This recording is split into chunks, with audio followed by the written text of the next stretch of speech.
Hi everyone, welcome to CD Cave. I'm Jack Burial. Today I'm back in another video, the great album debate series I started a couple weeks ago. As you probably saw from the thumbnail, today I'm featuring AC/DC. Two great albums, probably their best two. Today I'll be going with Highway to Hell and Back in Black.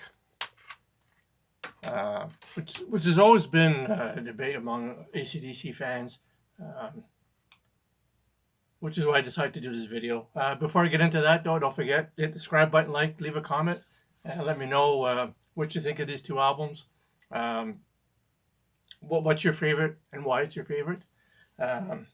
So to get this video started, my introduction to AC/DC was with this one here, Let There Be Rock. Was the one that was my introduction. Still one of my favorite albums. One of my buddies had that album, he played it. Then we kind of back cataloged into some of their older stuff, because AC/DC is a band that had released albums in Australia and I think in Britain too, different times, and then they were kind of released differently here on different names and stuff like that. So I started with Let There Be Rock. It's still an album, one of my favorites. I listen to a lot. But these two albums here, we'll start with Highway to Hell, which would be Bon Scott's last album with the band. Man, Highway to Hell, Girls Got Rhythm, Walk All Over You, Touch Too Much, Beating Around the Bush, Showdown in Flames is a great song. Get It Hot, If You Want Blood, You Got It, Love Hungry Man, and Night Prowler, which is a good way to finish the album. From 1979. This, after I heard Let There Be Rock, when this came out, I listened to this album a lot. Listened to the vinyl a lot. Of course, Highway to Hell, that song was all over the radio. It made me a real AC/DC fan, especially after liking Let There Be Rock so much. And then when this came out, it made me an AC/DC fan. Not my favorite band, but an AC/DC fan. And then,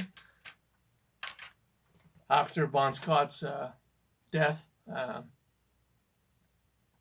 comes out Back in Black, having to get a new singer from a band called Jordan. And out comes this album here, Back in Black.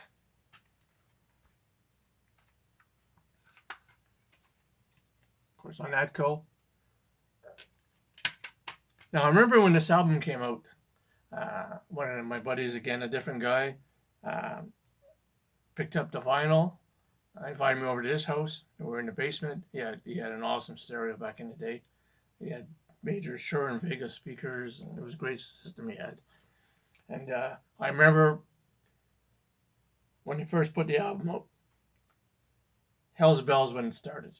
Just that din, din, din, din, that kind of riff with the bells in the background. Said to myself, this is going to be a good album. And then, of course, with Brian Johnson with his vocal, when he's really raunchy, came in.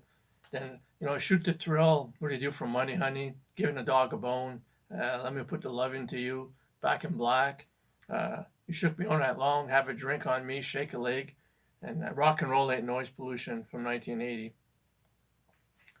Yeah, I remember first listening to this album, and then, of course, through the next months, quite a few of these songs were on the radio, listening to it over and over and that. Although I'm more of overall, the catalog, I'm more of a Bon Scott era type guy. I prefer more of the older stuff when you look at the various different catalogs.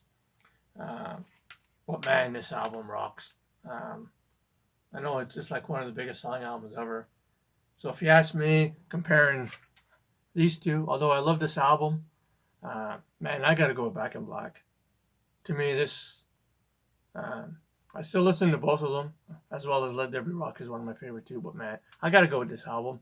Let me know your thoughts on it. This is the album for me when it comes to the AC/DC catalog. So I hope you enjoyed the video. Still right to the end. Let me know your thoughts in the comments. And until next time, take care of yourselves.